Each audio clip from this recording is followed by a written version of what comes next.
de maçonnerie au cœur de ce nouveau numéro de l'heure de l'immobilier. Bonjour et bienvenue. Aujourd'hui, nous vous accueillons Monsieur Bafa Bernard. Il est chef maçon.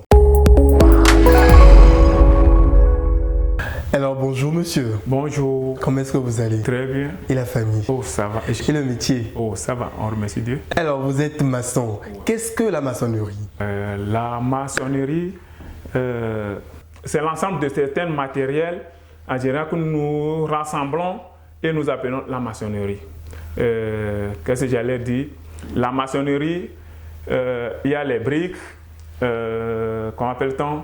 Il y a les briques, les fers, l'ensemble de ça nous appelons la maçonnerie. Alors, qu'est-ce que le maçon fait? D'accord. Le maçon, lui, il construit un bâtiment.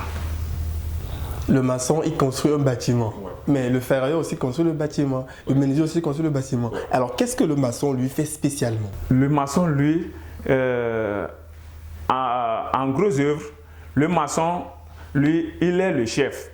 Le maçon, il contrôle la menuiserie, le ferrage, l'électricité et, comment appelle-t-on, et la plomberie. C'est tout ça là qui constitue la maçonnerie. Donc le maçon, lui, il est là pour,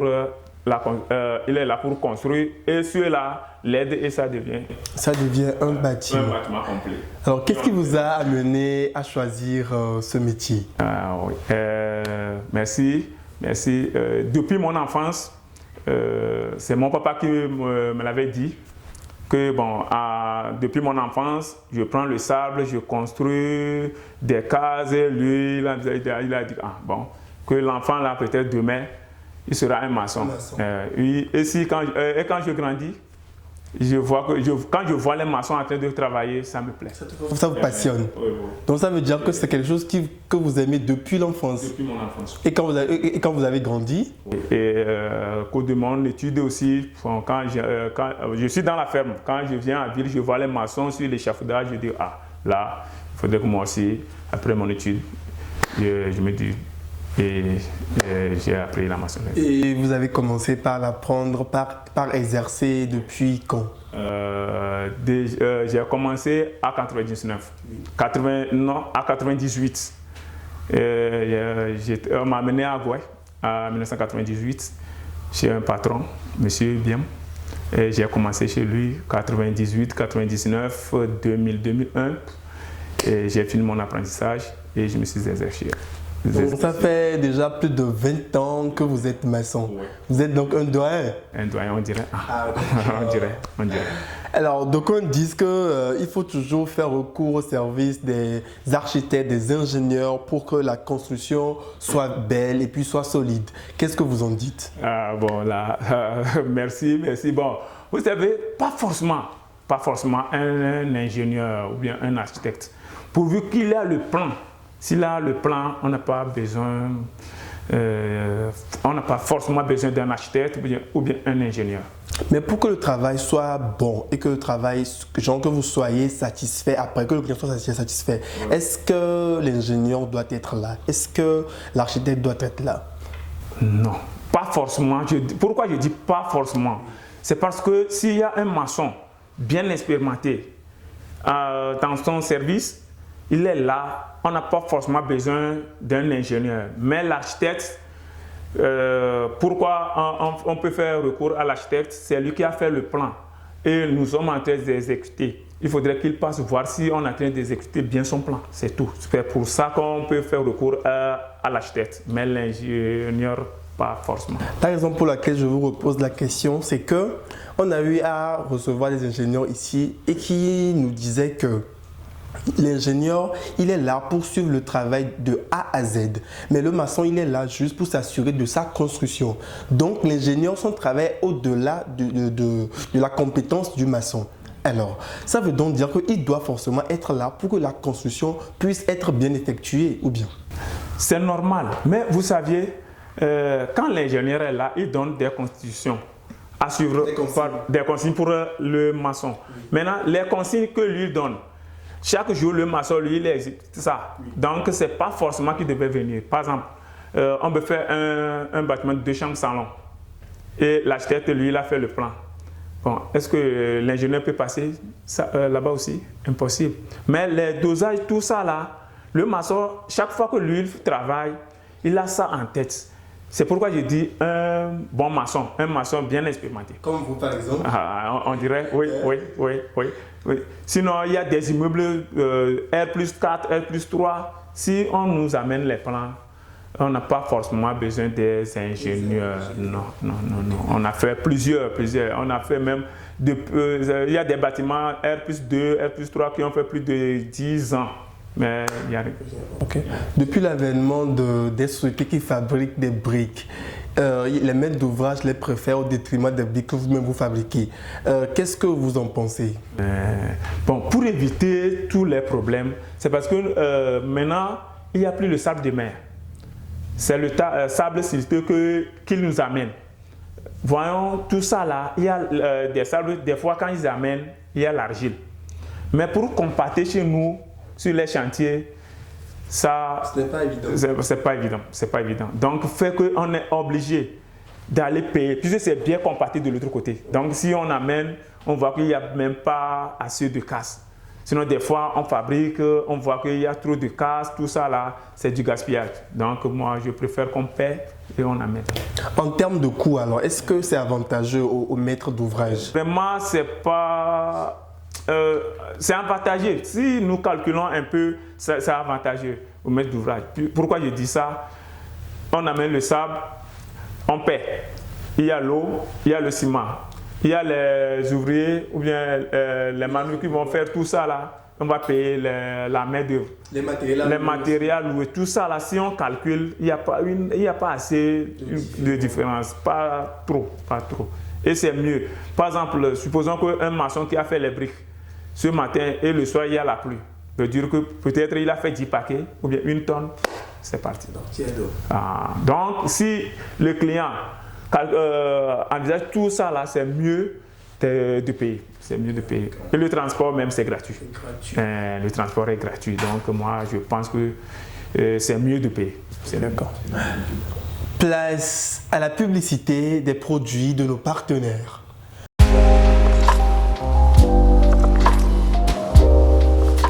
Voulez-vous un cadre de vie confortable? Investi Diaspora met en vente une villa. À l'entrée, une véranda spacieuse et un jardin vous mettant en prise directe avec un environnement verdoyant. Au cœur de cette villa, un paysage combinant charme et nature. Au rez-de-chaussée, vous avez 3 chambres, dont une dotée de WC-douche interne, un salon et une modeste salle à manger pour savourer de bons mets. Une cuisine, un garage de 2 voitures et une dépendance de 2 pièces avec WC-douche. Au premier étage, vous disposez de 4 chambres dotées chacune de balcons et de dressings spacieux, sans oublier un salon et une grande terrasse.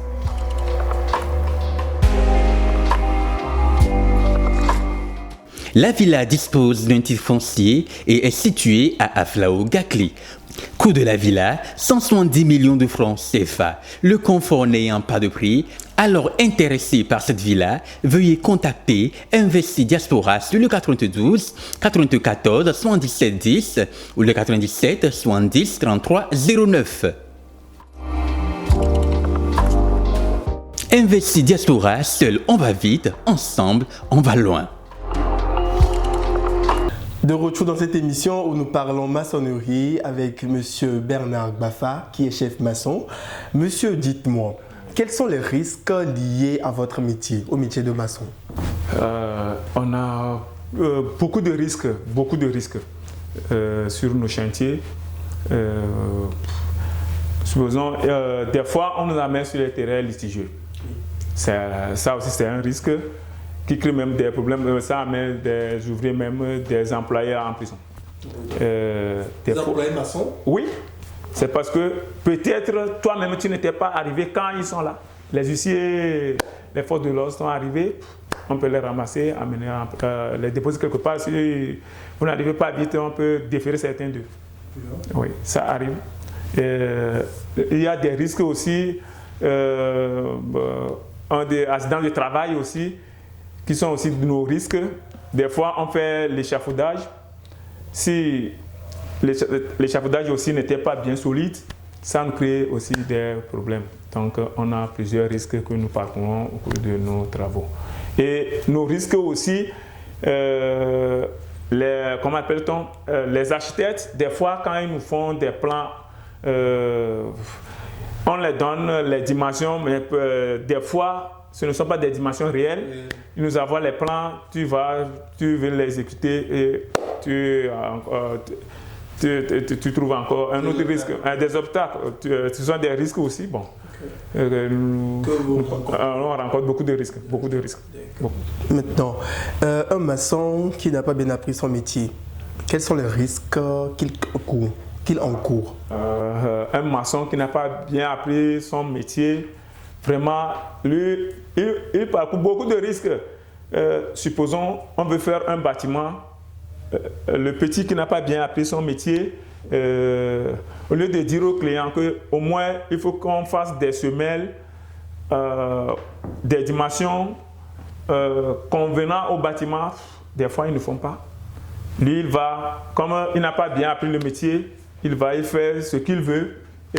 Et ce qui est encore pire, que peut-être lui peut faire la fondation et il part. Et en retour, on amène un autre maçon qui maîtrise son travail. Au lieu de vérifier les semelles et autres, lui aussi, il continue.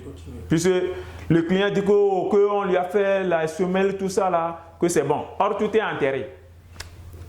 C'est la hauteur de fondation qu'il voit à la surface. Et lui, il continue. Peut-être premier niveau, bien deuxième niveau, on peut avoir l'écoulement. Oui. Et au-delà de l'incompétence de ces maçons-là, qu'est-ce qui est encore à l'origine de l'effondrement de certains bâtiments et écoulement de certaines maisons? L'effondrement de certains bâtiments, moi en particulier, je dis des fois que ça provient des clients. Par exemple, il y a un immeuble qui s'est écroulé à comment appelle-t-on, sitôt de l'aéroport. Je pense que c'est l'année dernière. Qu'est-ce qui s'est passé? Moi, j'ai un chantier collé à cet immeuble. Ils ont fait R+5 sur pilotis. Quand moi, je suis arrivé, je vois le maçon en train de remplir le mur d'en haut en descendant. Je me suis dit, le poids là va où? À ma grande surprise, tout est écroulé. Tout l'immeuble? L'immeuble, tout est parti à terre. Ça a endommagé même notre bâtiment. Oui, dans le site de l'aéroport l'année dernière. Donc, vraiment. Pourquoi vous dites que c'est à cause des clients? Pourquoi je dis ça? Supposons un immeuble de 5 étages. Normalement, on doit faire recours à l'ingénieur. Là-bas, on a besoin de l'ingénieur qui doit faire les calculs, les dimensionnements, tout ça là d'abord. Bon, maintenant, l'architecte qui a fait le plan, lui, il est là pour le plan seulement. Mais l'ingénieur là-bas, on a besoin de l'ingénieur. Il y a l'ingénierie qui se pose là-bas. Donc, les dimensionnements, tout ça là, il devait avoir. Et avant que le maçon ne commence son travail. Et le fait du remplissage. Si c'était un bon maçon, normalement, il devait commencer par le bas. En montant. Là, la descente de la charge revient sur celui d'en bas. Et lui, il commence par le haut. Impossible. S'il y avait un ingénieur ou bien un architecte qui fait son suivi, ça ne devait pas passer. Ça ne devait pas se passer. Donc, à entendre ce que vous venez de dire là, je comprends que l'ingénieur doit être là pour les grandes constructions. Normalement. Ou soit un architecte. Maintenant, dites-moi, comment faites-vous pour pouvoir trouver des chantiers? On remercie Dieu pour les chantiers. Il suffit que tu fais un chantier bien propre et tu l'exposes. C'est pas que tu vas construire comment appelle-t-on? Tu vas construire ça sur table. Hein? Tu dois faire un chantier bien propre et quand tout le monde passe, il voit l'aspect du bâtiment. Donc, partant de là, on demande d'après le maçon et on t'appelle de gauche à droite. De gauche à droite. Alors, dites-moi, pour vous approvisionner en matériaux de construction, vous les faites où? Nos matériaux de construction, Pour les grands immeubles, nous commandons dans des usines. Il y a Simtogo, Forcia, il y a Dangote même qui court partout aussi. Donc, on est bon. Racontez-moi une journée type de travail. Quand vous allez au service le matin, vous faites quoi par exemple? Dites-moi. Nous faisons beaucoup de choses. Parce qu'il y a beaucoup d'éléments. Si, supposons, on arrive sur un chantier, on fait le rassemblement, on prie et on commence les travaux. Par exemple, il y a d'autres qui ramassent le sable, d'autres qui commencent par ramasser les briques, d'autres qui construisent, tout ça là. D'habitude, quand je vais sur des chantiers, je vois des maçons, des chefs maçons, ils sont là, ils ne font rien. Ils ne font qu'observer et les ouvriers travaillent. Mais à la fin, c'est le chef maçon qui prend plus que les ouvriers. Merci, merci. Le maçon aussi en avait fait. Mais il n'y a pas un maçon toute la journée qui va sur un chantier, va pas tenir sa truelle. Non. Il devait tenir la truelle, soit corriger quelqu'un, au moins lui aussi il travaille. Il travaille. C'est le journaliste, il travaille. Ok, d'accord. C'est pas que lui, il est resté voir seulement. Okay. Non, il travaille. C'est peut-être moi qui ne vois pas ce travail. Bon, peut-être c'est vous. Hein. Ok. Monsieur Bernard Gbafa, quel sera votre mot de fin? J'aimerais vous remercier et dire à mes confrères maçons que des fois sur nos chantiers, il y a des difficultés qui se posent entre les maçons et les architectes. Voilà. Donc j'aimerais dire à mes confrères que si on amène un architecte, lui, il a fait, comment appelle-t-on, l'architecte, lui, il a fait la théorie. Voilà. Toi, le maçon qui va faire la pratique maintenant, tu dois suivre l'architecte. C'est pas qu'on amène un architecte, il deviendra un diable pour toi. Non. Peut-être tu vas apprendre aussi beaucoup de choses chez lui. Donc, j'aimerais dire à mes confrères, les maçons, d'accueillir les maçons. Puis, excusez-moi, les architectes. Si on amène un architecte sur un chantier, il faut qu'il les accueille. Okay. Les accueille. Et pour la population, de leur dire que s'ils veulent construire leur maison, de chercher un bon maçon. Quelqu'un qui maîtrise bien son métier. Ok, pour garantir la vie et la solidité de son bâtiment. Merci beaucoup, monsieur. Monsieur Bernard, merci. C'est gratuit. C'est vous, je devais remercier. Ok, d'accord. C'est un plaisir pour nous de vous avoir accueillis ici. Chers téléspectateurs, ce sera tout pour l'heure de l'immobilier de ce jour. Prenez soin de vous et à la prochaine.